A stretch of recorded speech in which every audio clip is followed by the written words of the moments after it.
Hello दोस्तों, आइए मेरे YouTube channel good luck competition classes में आपका स्वागत है।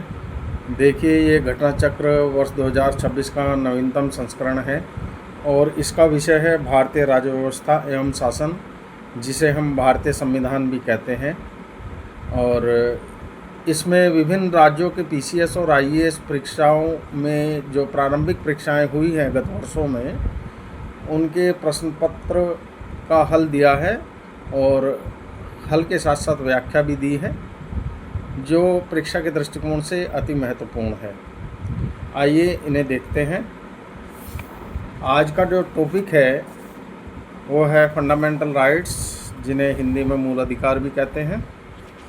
क्वेश्चन नंबर 1 है, निम्नलिखित में से कौन सा कारक किसी उदार लोकतंत्र में स्वतंत्रता की सर्वोत्तम सुरक्षा को नियत करता है? एक, प्रतिबद्ध न्यायपालिका। बी है शक्तियों का केंद्रीकरण। सी है निर्वाचित सरकार और डी है शक्तियों का पृथक्करण। देखिए, उदार लोकतंत्र के लिए शक्तियों का पृथक्करण सबसे आवश्यक है। ठीक है, केंद्रीकरण ये तो तानाशाही को दर्शाता है। प्रतिबद्ध न्यायपालिका ये भी हमारे संविधान का एकल स्वरूप है। तो इसमें डी आंसर होगा। आईएएस प्री एग्जाम 2021 में पूछा गया है ये क्वेश्चन। इसकी व्याख्या देख लेते हैं। एक, प्रतिबद्ध न्यायपालिका से तात्पर्य है कि जब न्यायपालिका सरकार / सत्तारूढ़ दल की नीतियों के संदर्भ में प्रतिबद्ध हो, अतः ऐसी न्यायपालिका सरकार की नीतियों के विरुद्ध जाकर नागरिकों, विशेषकर मत भिन्नता रखने वाले लोगों की स्वतंत्रता की सुरक्षा नहीं कर सकती। ठीक है। शक्तियों का केंद्रीकरण लोकतांत्रिक संरचना में शीर्ष नेताओं के पास ही निर्णय क्षमता को संकेंद्रित करता है, जिससे तानाशाही प्रवृत्तियों को बल मिलता है और नागरिकों की स्वतंत्रता प्रभावित होती है।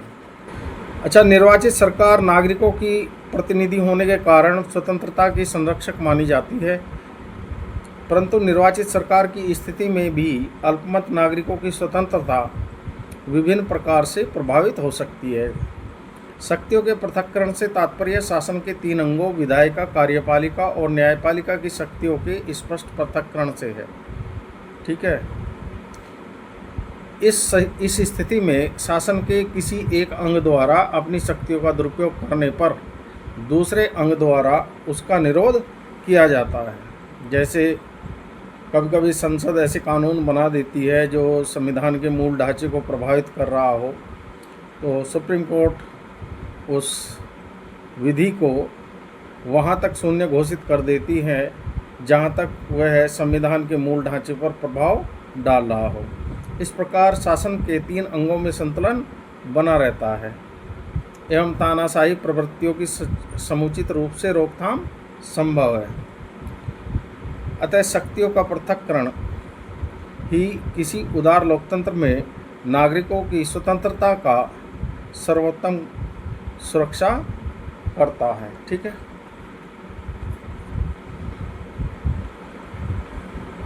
क्वेश्चन नंबर 2, सभी व्यक्ति पूर्णतः और समान रूप से मानव हैं, यह सिद्धांत जाना जाता है।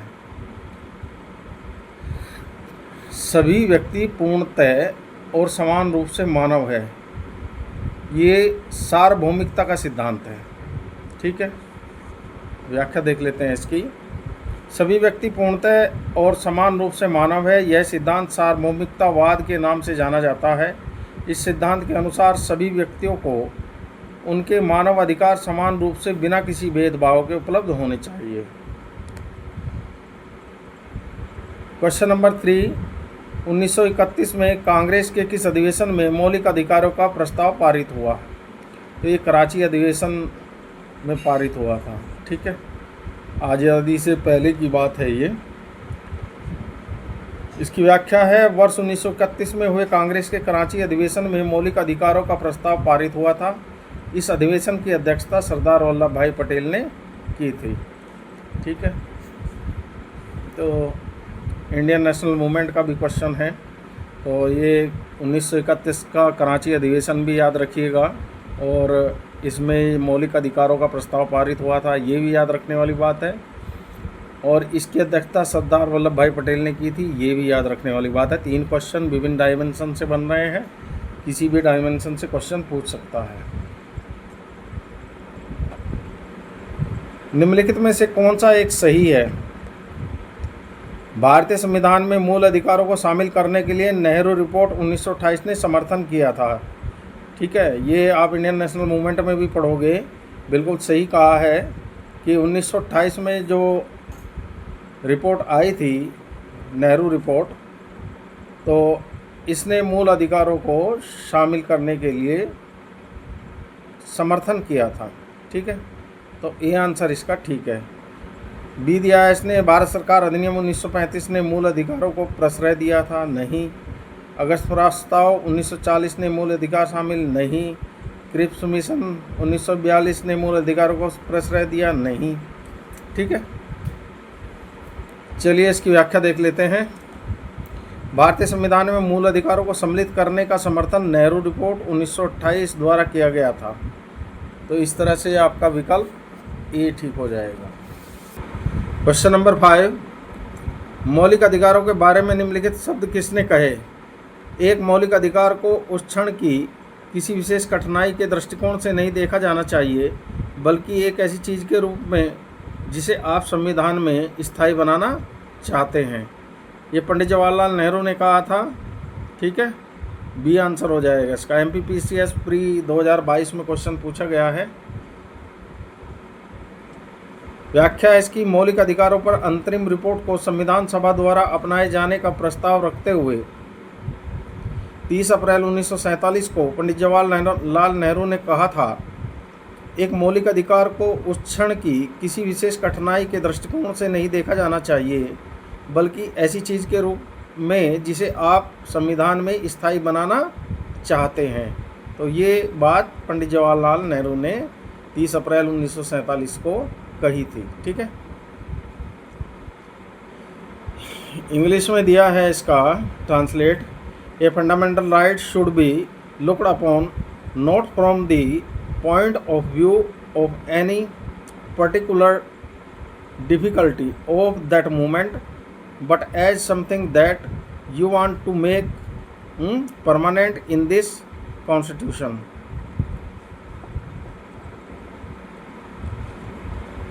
क्वेश्चन नंबर 6,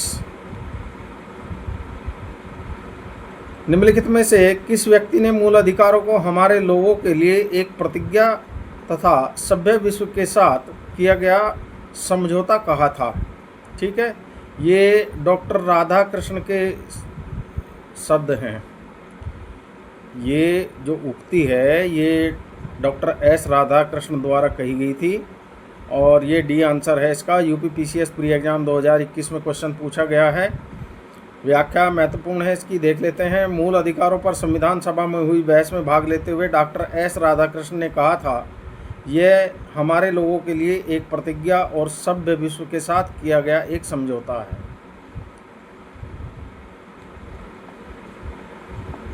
क्वेश्चन नंबर 7 है, मौलिक अधिकार क्या हैं? वाद योग्य, अवाद योग्य, लचीले, कठोर। देखिए वाद योग्य हैं। ठीक है, यदि आपके मौलिक अधिकारों का हनन हो रहा है तो अनुच्छेद 226 के तहत आप हाई कोर्ट और अनुच्छेद 32 के तहत आप सुप्रीम कोर्ट अपने मौलिक अधिकारों की सुरक्षा के लिए जा सकते हैं। व्याख्या इसकी, भारतीय संविधान में सामाजिक आर्थिक एजेंडे को साकारित करने के लिए वाद योग्य और अवाद योग्य दोनों तरह की व्यवस्थाएं समाहित हैं, जिसमें मौलिक अधिकार वाद योग्य हैं और नीति निर्देशक तत्व अवाद योग्य हैं।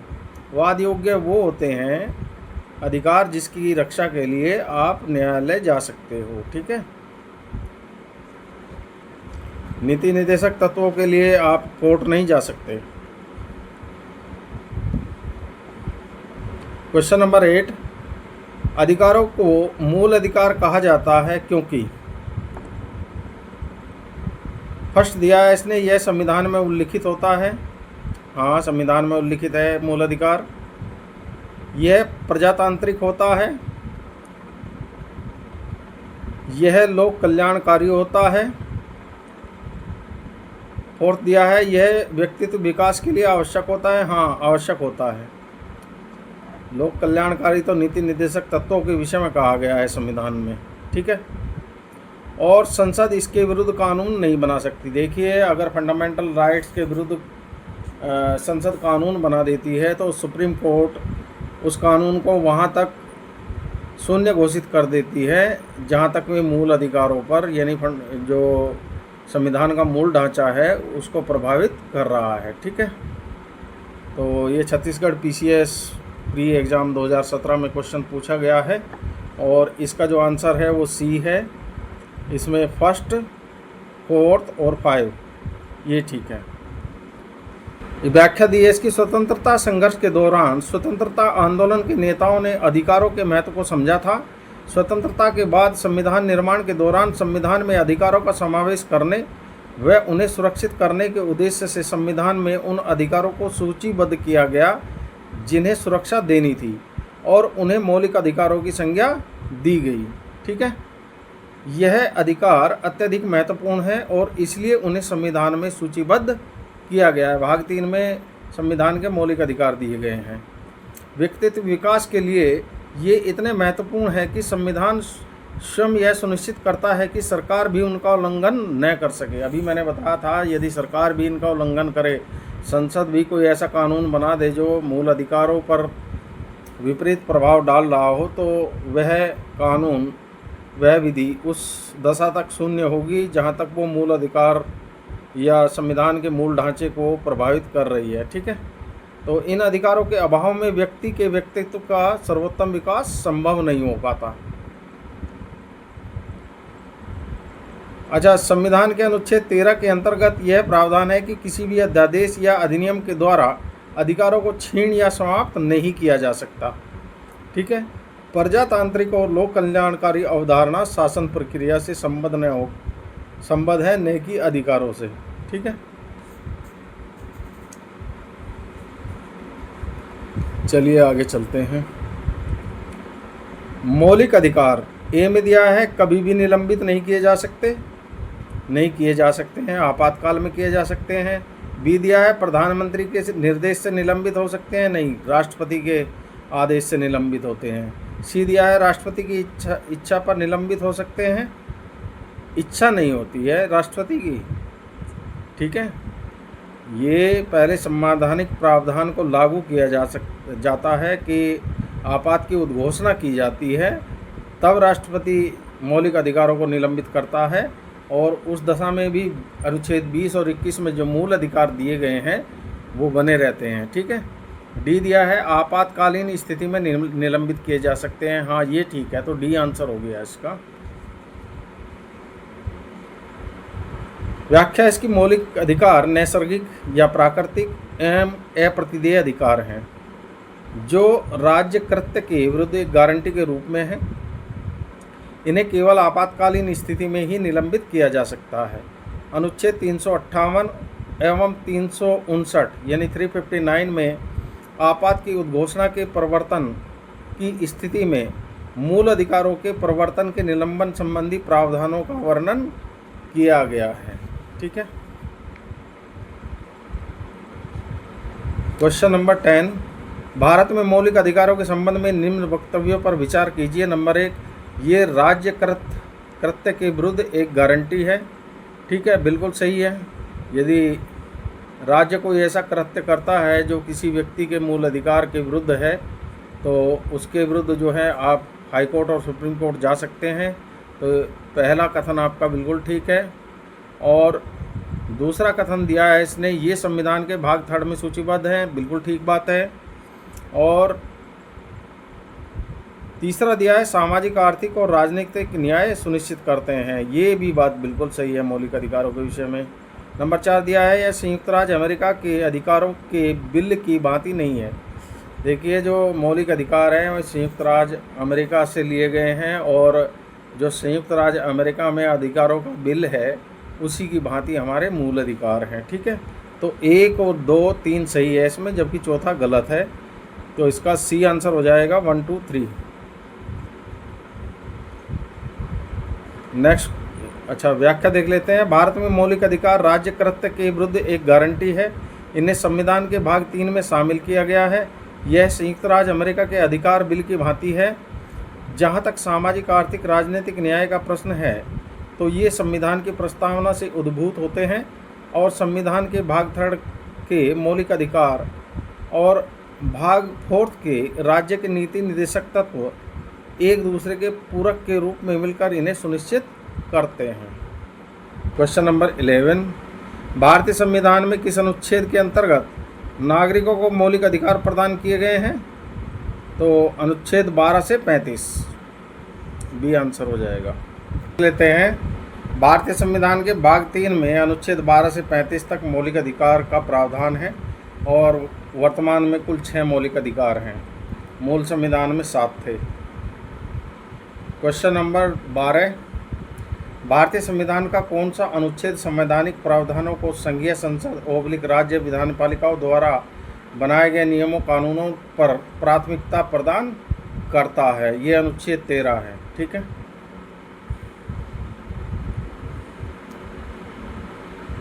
इसकी व्याख्या है, संविधान के अनुच्छेद 13 में यह प्रावधान है कि संघ एवं राज्य कोई ऐसा कानून नहीं बनाएंगे जो भाग 3 में प्रदत्त मौलिक अधिकारों को छीनता या न्यून करता है या छोटा करता है या कम करता है। यदि कोई कानून मौलिक अधिकारों के उल्लंघन में बनाया गया तो वह कानून उल्लंघन की मात्रा तक शून्य होगा, क्योंकि सुप्रीम कोर्ट ने अपने कई निर्णयों में, कई जो विधि संसद ने बनाई है उसमें अपने निर्णय दिए हैं कि संसद जो संविधान का मूल ढांचा है उसको प्रभावित नहीं कर सकती। वह कानून उस दशा तक शून्य होगा जहाँ तक वो मूल ढांचे पर प्रभाव डाल रहा है। ठीक है, तो मौलिक अधिकार संविधान के मूल ढांचे में सुप्रीम कोर्ट ने माने हैं। अन्य प्रश्नगत अनुच्छेदों के प्रावधान के अनुसार अनुच्छेद 32 संवैधानिक उपचारों का अधिकार है और अनुच्छेद 245 केंद्र एवं राज्यों द्वारा बनाई गई विधियों का विस्तार है और अनुच्छेद 326 लोकसभा और विधानसभा का निर्वाचन वयस्क मताधिकार के आधार पर होना है। नेक्स्ट क्वेश्चन है आपका, भारतीय संविधान के अनुच्छेद 13 का मुख्य उद्देश्य निम्नलिखित में से किस संदर्भ में संविधान की सर्वोच्चता सुनिश्चित करना है? ठीक है, तो ये मौलिक अधिकार ऊपर पढ़ लिया व्याख्या में हमने, बी आंसर हो जाए इसका, मौलिक अधिकार। क्वेश्चन नंबर 14, भारतीय संविधान में समता का अधिकार 5 अनुच्छेदों द्वारा प्रदान किया गया है। ये हैं, तो 14 से 18 में है समता के अधिकार। ठीक है, 14 से 18 सी आंसर हो जाएगा इसका। कई परीक्षाओं में IAS में पूछा गया, यूपी लोअर, UPRO, ARO। ठीक है, संविधान में समता का अधिकार 5 अनुच्छेदों द्वारा अनुच्छेद 14 से 18 में दिया गया है। अनुच्छेद 14 है विधि के समक्ष समता, यानी कानून के समक्ष सब समान समझे जाएंगे। और अनुच्छेद 15 में है धर्म, मूलवंश, जाति, लिंग या जन्म स्थान के आधार पर कोई भेदभाव नहीं किया जाएगा। अनुच्छेद 16 है लोक नियोजन के विषय में अवसर की समता, यानी सरकारी नौकरियों में सबको समान अवसर दिया जाएगा। अनुच्छेद 16 में है ये। अनुच्छेद 17 में है अस्पृश्यता का अंत, छुआछूत का जो अंत किया गया है वो अनुच्छेद 17 में किया गया है। अनुच्छेद 18 में उपाधियों का अंत है। ठीक है, क्वेश्चन नंबर 15, समानता का अधिकार संविधान के निम्न किन अनुच्छेदों में दिया गया है? तो 14 से 18 मैंने बताया है अभी, तो इसमें 13 तो नहीं होगा, 14 हो गया, 15 हो गया, 16 हो गया, तो 2 3 4 सी आंसर हो गया आपका। ठीक है, व्याख्या देख लेते हैं इसकी।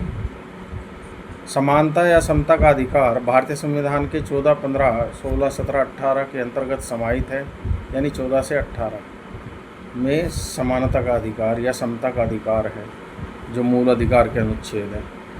अनुच्छेद 13 मूल अधिकारों से असंगत या उनका अल्पीकरण करने वाली विधियों के मूल अधिकारों के उल्लंघन की मात्रा तक शून्य से संबंधित है। ठीक है,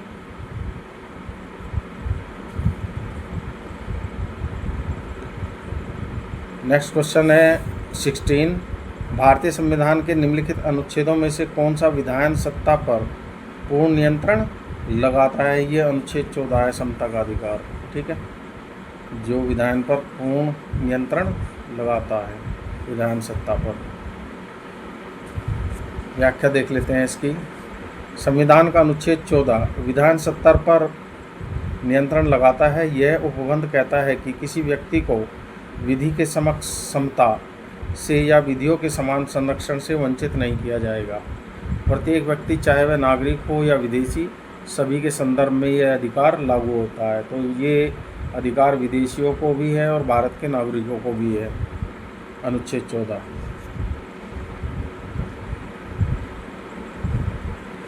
क्वेश्चन नंबर 17। निम्नलिखित में से भारत के संविधान का कौन सा अनुच्छेद कानून के समक्ष समानता से संबंधित है? तो वो 14 से 18 है। तो अनुच्छेद 16 दिया है, 15 दिया है, लेकिन इसने पूछा है कानून के समक्ष समता, तो अनुच्छेद 14 में है ये, विधि के समक्ष समता का अधिकार। सी आंसर हो गया। Question number 18। संविधान के किस अनुच्छेद में कानून का समान संरक्षण प्रावधानित है? तो ये फिर से रिपीट हो गया है क्वेश्चन, अनुच्छेद 14। सी आंसर हो गया। छत्तीसगढ़ पीसीएस प्री एग्जाम 2018 में पूछा गया है क्वेश्चन। कानून को लागू करने के मामले में कोई विधान जो किसी कार्यपालक अथवा प्रशासनिक अधिकारी को अनिर्देशित एवं अनियंत्रित विवेकाधिकार देता है, भारत के संविधान के निम्नलिखित अनुच्छेदों में से किसका उल्लंघन करता है? वही अनुच्छेद 14, समता का अधिकार। आईएएस प्री एग्जाम 2021 में पूछा गया है। देखिए आईएएस में क्वेश्चन किस तरह से पूछा गया है। ठीक है, इसकी लैंग्वेज बड़ी टिपिकल बना दी गई है।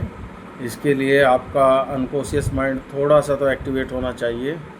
ठीक है, जो इसमें क्वेश्चन से प्रतिध्वनि आ रही है वो समता के अधिकार की आ रही है, अनुच्छेद 14। ठीक है, तो ये आईएएस का तरीका है। वैसे ये भी पूछा जा सकता था कि समता का अधिकार किस अनुच्छेद में है डायरेक्ट, लेकिन आईएएस का जो अपना एग्ज़ाम में तरीका है पूछने का क्वेश्चन वो डिफरेंट है।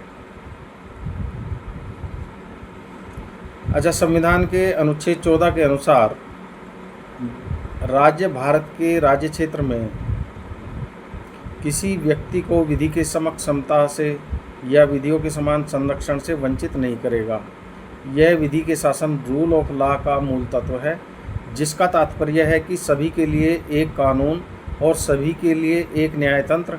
अतः कानून को लागू करने के मामले में कोई विधान जो किसी कार्यपालक अथवा प्रशासनिक अधिकारी को अनिर्देशित या अनियंत्रित विवेकाधिकार देता है, तो वह संविधान के अनुच्छेद 14 के तहत अभिहित विधि के शासन का उल्लंघन करता है। ठीक है,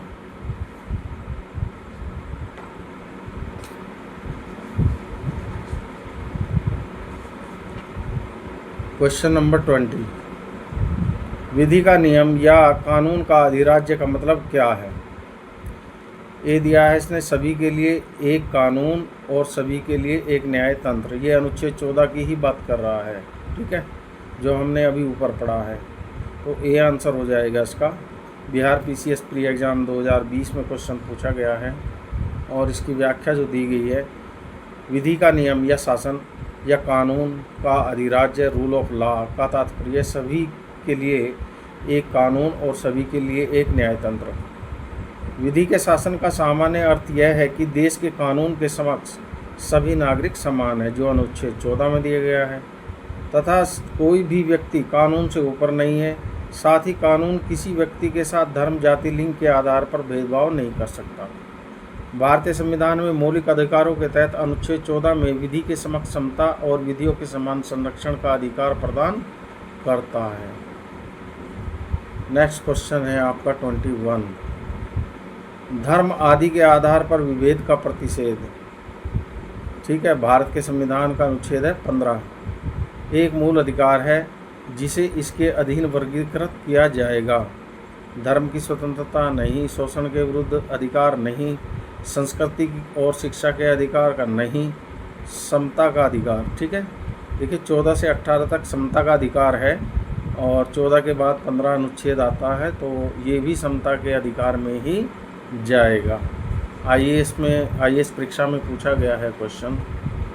चलिए आगे चलते हैं, इसकी व्याख्या देख लेते हैं। अनुच्छेद 15 के अनुसार धर्म, मूलवंश, जाति, लिंग या जन्म स्थान के आधार पर विभेद का प्रतिषेध एक मौलिक अधिकार है जिसे समता के अधिकार के अंतर्गत वर्गीकृत किया जाता है।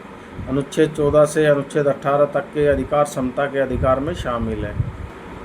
क्वेश्चन नंबर 22, मद्रास राज्य बनाम दोराई राजन 1951 के मुकदमे में भारतीय सर्वोच्च न्यायालय के निर्णय के परिणाम स्वरूप निम्नलिखित में से किस मौलिक अधिकार को संशोधित किया गया? ठीक है, तो ये विधि के समक्ष समानता का अधिकार अनुच्छेद 14 को ही संशोधित किया गया। ठीक है, व्याख्या इसकी। मद्रास राज्य बनाम चंपकम दोराई राजन 1951 के मुकदमे में यह मुकदमा अनुच्छेद 15(1) और 29(2) के तहत प्रदत्त मौलिक अधिकारों के संरक्षण से संबंधित था। इसमें सर्वोच्च न्यायालय के निर्णय के परिणाम स्वरूप भेदभाव के विरुद्ध अधिकार अनुच्छेद 15 धर्म, मूलवंश, जाति, लिंग, जन्म स्थान के आधार पर विभेद का प्रतिषेध को संशोधित किया गया। इसमें संविधान का पहला संशोधन अधिनियम 1951 की धारा 2 द्वारा अनुच्छेद 15(4) जोड़ा गया और इसके तहत सामाजिक और शैक्षणिक दृष्टि से पिछड़े वर्गों की उन्नति के लिए या अनुसूचित जातियों और जनजातियों के लिए राज्य द्वारा विशेष उपबंध कर सकने हेतु प्रावधान किया गया। क्वेश्चन नंबर 23, संविधान के किस अनुच्छेद के अंतर्गत शिक्षण संस्थाओं में जिसमें गैर सरकारी, गैर अनुदान प्राप्त भी सम्मिलित हैं, अन्य पिछड़े अनुसूचित जाति जनजाति हेतु आरक्षण की सुविधा प्रदान की गई है? तो ये है अनुच्छेद 15(5). ठीक है, पीसीएस प्री एग्ज़ाम 2012 में पूछा गया है उत्तराखंड के, इसकी व्याख्या दी गई है। संविधान के अनुच्छेद 15(5) के अंतर्गत शिक्षण संस्थाओं में जिसमें गैर सरकारी व गैर अनुदान प्राप्त भी सम्मिलित हैं, अन्य पिछड़े अनुसूचित जाति जनजाति हेतु आरक्षण की सुविधा प्रदान की गई है।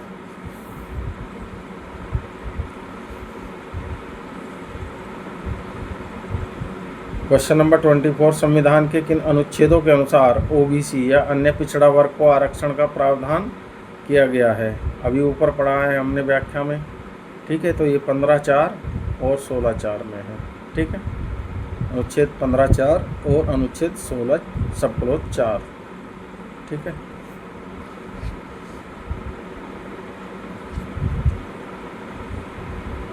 इसकी व्याख्या है। भारतीय संविधान के अनुच्छेद 15(4) तथा 16(4) के प्रावधानों के अनुसार ओबीसी अन्य पिछड़ा वर्ग के लिए राज्य की सेवाओं में आरक्षण के प्रावधान किए गए। 103वें संविधान संशोधन अधिनियम 2019 द्वारा जोड़े गए अनुच्छेद खंडों 15(6) और 16(6) के माध्यम से आर्थिक रूप से दुर्बल वर्गों के लिए आरक्षण का प्रावधान किया गया है। ठीक है, भारतीय संविधान के किस अनुच्छेद के अनुसार किसी भी नागरिक को केवल धर्म, मूलवंश, जाति, लिंग, वंश, जन्म स्थान, निवास या इनमें से किसी भी आधार पर राज्य के अधीन किसी भी नियोजन या पद के संबंध में अयोग्य नहीं ठहराया जाएगा या उसके साथ भेदभाव नहीं किया जाएगा? तो अनुच्छेद 16(2) है आंसर इसका। ठीक है, ऊपर पीछे पढ़ चुके हैं हम। यूपी आरओ एग्ज़ाम 2023 में पूछा गया है ये। व्याख्या देख लेते हैं इसकी। अनुच्छेद 16 की सब क्लोज 2 क्या कहती है? राज्य के अधीन किसी नियोजन या पद के संबंध में केवल धर्म, मूलवंश, जाति, लिंग, उद्भव, जन्मस्थान, निवास या इनमें से किसी आधार पर न तो कोई नागरिक अपात्र होगा और न उससे कोई विभेद किया जाएगा। अनुच्छेद 15 कहता है धर्म, मूलवंश, जाति, लिंग, जन्मस्थान के आधार पर कोई भेदभाव नहीं किया जाएगा। अनुच्छेद 17 में अस्पृश्यता या छुआछूत का अंत है। अनुच्छेद सब क्लोज 4 में लिखा है राज्य को पिछड़े हुए नागरिकों के किसी वर्ग के पक्ष में नियुक्तियों या पदों के आरक्षण के लिए उपबंध करने का अधिकार। ठीक है। ये हमने पीछे पढ़ा है। ये अनुच्छेद 16 सब क्लोज 4 है इसकी। तो ये पिछड़े वर्ग के नियुक्तियों में आरक्षण से संबंधित है, नौकरियों में आरक्षण से संबंधित। ठीक है। क्वेश्चन नंबर 26, भारतीय संविधान के निम्नांकित अनुच्छेदों में से कौन सा एक लोक नियोजन के विषय में भारत के सभी नागरिकों को अवसर की समानता की प्रत्याभूति प्रदान करता है? ठीक है। तो अनुच्छेद 16 है, तो 16(1) और 16(2) ये ध्यान रखना है। ठीक है। यूपीपीसीएस मेंस 2009 में क्वेश्चन पूछा गया है। अच्छा क्वेश्चन है, कुछ नया सा क्वेश्चन लग रहा है। भारतीय संविधान के अनुच्छेद 16 सब क्लोज 1 और 16 सब क्लोज 2 के तहत राज्य के अधीन किसी पद पर नियोजन के विषय में भारत के सभी नागरिकों के लिए अवसर की समानता की प्रत्याभूति प्रदान की गई है। नेक्स्ट क्वेश्चन है आपका 27, भारतीय संविधान में जैसा निहित है निम्न में से कौन सा समानता के मौलिक अधिकार में सम्मिलित नहीं है? तो कानून के समक्ष समता 14 में है, अनुच्छेद 14 में। सामाजिक समानता ये भी अनुच्छेद 14 में आ जाएगा। अवसर की समानता ये अनुच्छेद 16 में आ जाएगा। आर्थिक समानता नहीं है मूल अधिकार में। ठीक है, तो डी आंसर हो जाएगा इसका। अच्छा, व्याख्या है इसकी। कानून के समक्ष समानता अनुच्छेद 14 के तहत, सामाजिक समानता 15 अनुच्छेद के तहत और अवसर की समानता अनुच्छेद 16 के तहत समानता के मौलिक अधिकारों में शामिल है, जबकि आर्थिक समानता इसमें शामिल नहीं है। अनुच्छेद 15 के तहत अवसर की समानता। अच्छा, धर्म, मूलवंश, जाति, लिंग के आधार पर विभेद की मनाही की गई है अनुच्छेद 15 में। ये अवसर की समानता भी आ जाता है इसी में, अनुच्छेद 15 में। ठीक है। क्वेश्चन नंबर 28, कथन है सामाजिक, आर्थिक और राजनीतिक क्षेत्रों में समान आधार निर्मित करने के उद्देश्य से राज्य असमान लोगों के लिए भिन्न व्यवहार कर सकता है। बिल्कुल कर सकता है। देखिए, SC ST को आरक्षण दिया गया है, OBC को आरक्षण दिया गया है, महिलाओं को आरक्षण दिया गया है। ठीक है, तो ये बात कथन ए में बिल्कुल सही कही गई है। कारण समान लोगों में विधि समान होगी और समान रूप से प्रशासित की जाएगी। ठीक है, तो ए और आर दोनों सही है और आर ए की सही व्याख्या कर रहा है। कौन से में है?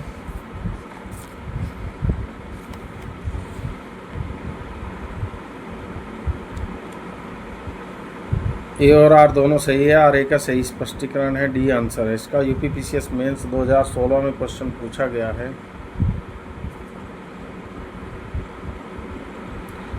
इसकी व्याख्या है राज्य सामाजिक, आर्थिक और राजनीतिक क्षेत्रों में समान आधार निर्मित करने के उद्देश्य से असमान लोगों अर्थात सामाजिक और शैक्षणिक रूप से पिछड़े वर्गों, अनुसूचित जाति, जनजाति और आर्थिक रूप से कमजोर वर्ग के लिए भिन्न व्यवहार कर सकता है, अर्थात उसको विशेष सुविधा प्रदान कर सकता है। ठीक है, जैसे SC ST OBC और महिलाओं के लिए देश में आरक्षण है, तो ये उनको सशक्त बनाने के लिए है, लेकिन भिन्न व्यवहार है ये। ठीक है, ये वही बात कहना चाह रहा है। अनुच्छेद 16(4), अनुच्छेद 16(6) तथा अनुच्छेद 15(4), 15 सब क्लोज 5, 15 सब क्लोज 6 के तहत राज्य द्वारा ऐसे प्रावधान किए गए हैं। ठीक है, हालांकि समान स्तर के लोगों के लिए विधि समान होगी और समान रूप से प्रशासित की जाएगी।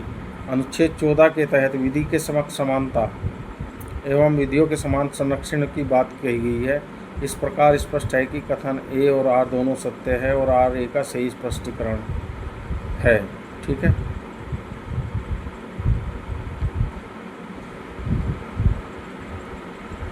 क्वेश्चन नंबर 29, कथन दिया है इसने भारत के उच्चतम न्यायालय ने अपने कतिपय निर्णयों में यह विचारण किया है कि भारत के संविधान के अनुच्छेद 16(4) के अधीन बनाई गई आरक्षण नीतियां प्रशासन की दक्षता को बनाए रखने के लिए अनुच्छेद 335 द्वारा सीमित होगी। हाँ, बिल्कुल सही बात है, ये कथन सत्य है। कथन सेकंड, भारत के संविधान का अनुच्छेद 335 प्रशासन की दक्षता पद को परिभाषित करता है। नहीं, ये गलत है। तो इसमें कथन फर्स्ट सही है और सेकंड गलत है। कथन फर्स्ट सही और सेकंड गलत सी में दिया गया है, तो सी आंसर है इसका। और ये क्वेश्चन IAS प्री एग्ज़ाम 2023 में पूछा गया है। इसकी व्याख्या देख लेते हैं। भारतीय संविधान के अनुच्छेद 16(4) के अनुसार अनुच्छेद 16 लोक नियोजन के विषय में अवसर की समानता की कोई बात राज्य के पिछड़े हुए नागरिकों के किसी वर्ग के पक्ष में जिनका प्रतिनिधित्व राज्य की राय में राज्य के अधीन सेवाओं में पर्याप्त नहीं है, नियुक्तियों या पदों के आरक्षण के लिए उपबंध करने से निवारित नहीं करेगा। उच्चतम न्यायालय ने अपने कतिपय निर्णयों के आरक्षण नीतियों प्रशासन की दक्षता को बनाए रखने के लिए अनुच्छेद 335 द्वारा सीमित होगी। ठीक है। कथन फर्स्ट सत्य है। संविधान के अनुच्छेद 335 में यह प्रावधान है कि संघ या किसी राज्य के कार्यकलाप से संबंधित सेवाओं एवं पदों के लिए नियुक्तियां करने में अनुसूचित जातियों जनजातियों के सदस्यों के दावों का प्रशासन की दक्षता बनाए रखने की संगति के अनुसार ध्यान रखा जाएगा। इसमें प्रशासन की दक्षता पद को परिभाषित नहीं किया गया है।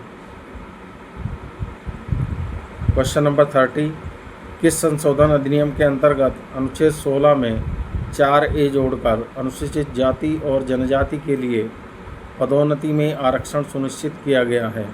ठीक है, तो ये 77वां संविधान संशोधन अधिनियम 1995 था। झारखंड PCS प्री एग्जाम 2023 में क्वेश्चन पूछा गया है। व्याख्या है इसकी। 77वें संविधान संशोधन अधिनियम 1995 द्वारा अनुच्छेद 16 लोक नियोजन के विषय में अवसर की समानता में जो खंड 4A जोड़कर अनुसूचित जातियों और जनजातियों के लिए पदोन्नति में आरक्षण सुनिश्चित किया गया। पुनः 85वें संविधान संशोधन 2001 द्वारा इस खंड में पारिमाणिक ज्येष्ठता हेतु उपबंध भी भूतलक्षी प्रभाव से शामिल किए गए। यथा संशोधित अनुच्छेद 16(4)A के अनुसार इस अनुच्छेद की कोई बात राज्य को अनुसूचित जातियों और अनुसूचित जनजातियों के पक्ष में जिनका प्रतिनिधित्व राज्य की राय में राज्य के अधीन सेवाओं में पर्याप्त नहीं है। ठीक है, राज्य के अधीन सेवाओं में किसी वर्ग या वर्गों के पदों पर पारिमाणिक ज्येष्ठता सहित प्रोन्नति के मामले में आरक्षण के लिए उपबंध करने से निवारित नहीं करेगी। ठीक है, तो ये पदोन्नति में आरक्षण के लिए था। ठीक है, ये जो मैंने ग्रीन कलर से हाईलाइट किए हैं प्लीज़ ध्यान से देख लीजिएगा, क्योंकि इसमें से भावी परीक्षाओं में क्वेश्चन बनने की संभावना है। क्वेश्चन नंबर 31, निम्नलिखित में से किसने भारतीय न्यायालय को समान कार्य के लिए समान वेतन का मौलिक अधिकार निगमन करने हेतु सक्षम किया है? ठीक है, तो संविधान की प्रस्तावना में प्रयुक्त समाजवादी शब्द बी दिया है। ए को संविधान के अनुच्छेद 14 के साथ मिलाकर पढ़ना। सी दिया है ए को संविधान के अनुच्छेद 16 के साथ मिलाकर पढ़ना। तो समाजवादी और अनुच्छेद 14 और 16 इन सबको साथ मिलाकर यदि पढ़ा जाए तो तब आपका क्वेश्चन का आंसर निकलता है। ठीक है, तो इसमें डी आंसर हो जाएगा, ए बी सी को मिलाकर पढ़ना।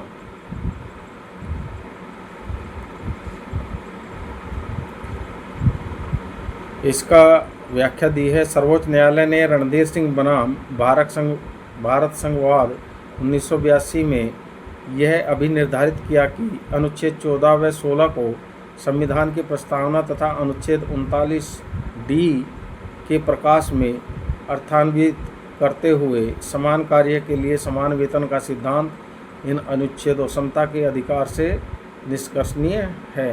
ठीक है, बात समझ में आ गई होगी आप लोगों के कि अनुच्छेद 14, 16 और जो संविधान की प्रस्तावना में प्रयुक्त समाजवादी शब्द है इन्हें सबको मिला करके, ठीक है, और अनुच्छेद 39D के प्रकाश में पढ़ने से समान कार्य के लिए समान वेतन का प्रावधान निकलता है। ठीक है, यह निष्कर्ष निकलता है तथा इसको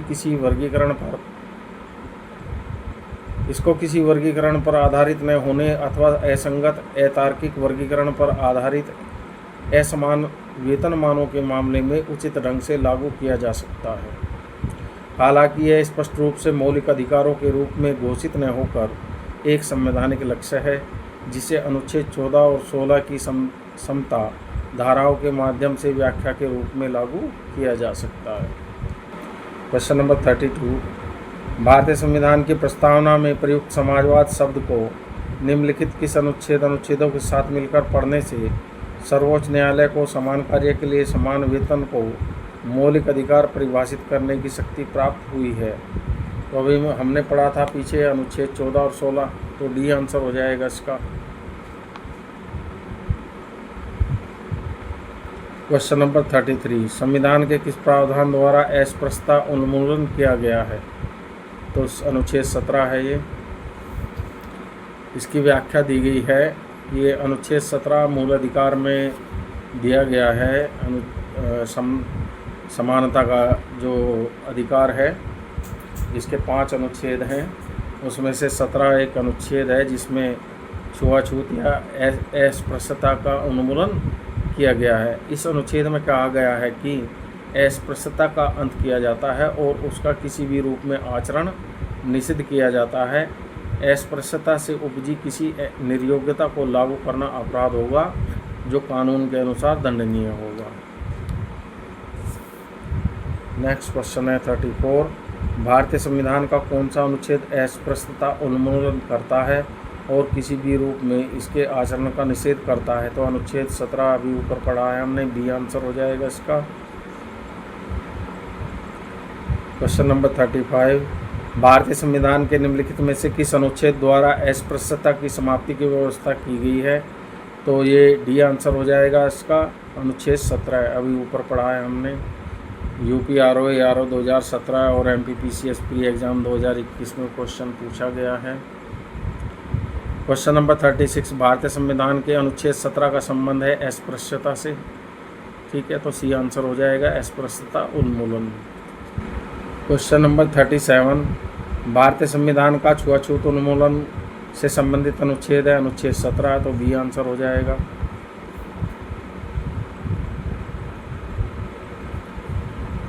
क्वेश्चन नंबर 38, अनुसूचित जाति जनजाति को किस अनुच्छेद के अंतर्गत मौलिक सामाजिक आर्थिक राजनीतिक और सांस्कृतिक अधिकार दिया गया है? तो ये अनुच्छेद 17 दूसरे रूप में पूछ लिया आपकी बार क्वेश्चन। ठीक है, भारतीय संविधान के भाग 3 में वर्णित मौलिक अधिकारों के तहत अनुच्छेद 17 के अंतर्गत अस्पृश्यता का अंत और उसका किसी भी रूप में आचरण निषिद्ध घोषित किया गया है। साथ ही अस्पृश्यता से उपजी किसी निर्योग्यता को लागू करना विधि या कानून के अनुसार दंडनीय अपराध माना गया है।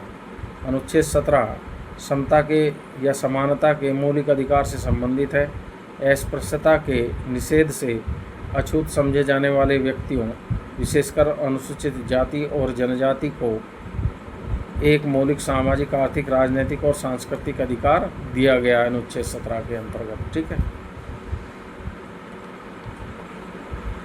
क्वेश्चन नंबर 39, निम्नलिखित मूल अधिकारों के किस संवर्ग में अस्पृश्यता के रूप में किए गए विभेदन के विरुद्ध संरक्षण समाविष्ट है?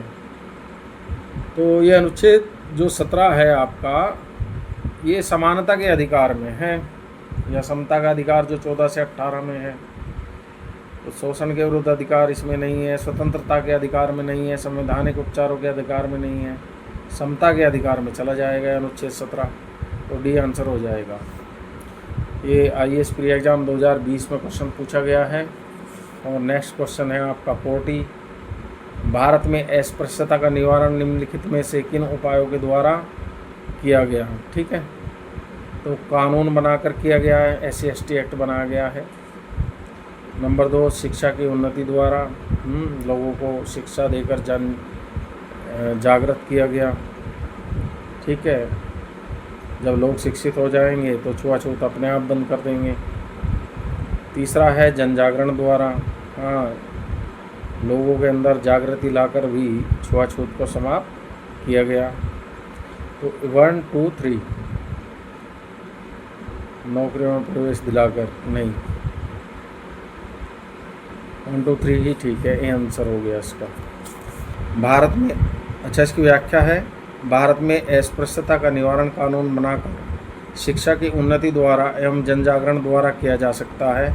संविधान का अनुच्छेद 17 अस्पृश्यता के अंत का प्रावधान करता है तथा अस्पृश्यता के आधार पर किसी प्रकार की निर्योग्यता को लागू करना कानून के अनुसार दंडनीय अपराध घोषित करता है। इसी प्रावधान के अनुरूप संसद ने सिविल अधिकार संरक्षण अधिनियम 1955 तथा अनुसूचित जाति एवं जनजाति अत्याचार निवारण अधिनियम 1989 के द्वारा अस्पृश्यता या छुआछूत से संबद्ध कृत्यों के लिए दंड और प्रतिक्रियात्मक व्यवस्था निर्धारित की है। इसके अतिरिक्त मैनुअल स्क्वेंजरो के रूप में रोजगार निषेध और पुनर्वास अधिनियम 2013 जैसे कानूनों के द्वारा अस्पृश्यता से जुड़ी मानवीय प्रथाओं के उन्मूलन की दिशा की ओर कदम उठाए हैं। तो 2 एक्ट बना दिए, एक तो 1955 में और एक 1989 में, और अनुच्छेद 17 के तहत पहले ही मूल अधिकार में अस्पृश्यता को समाप्त कर दिया गया। क्वेश्चन नंबर 41 कथन दिया है अस्पृश्यता संरचनात्मक हिंसा का सबसे खराब स्वरूप है। बिल्कुल है। कारण आर दिया गया है अस्पृश्यता के चलन का आधार धार्मिक स्वीकृति है।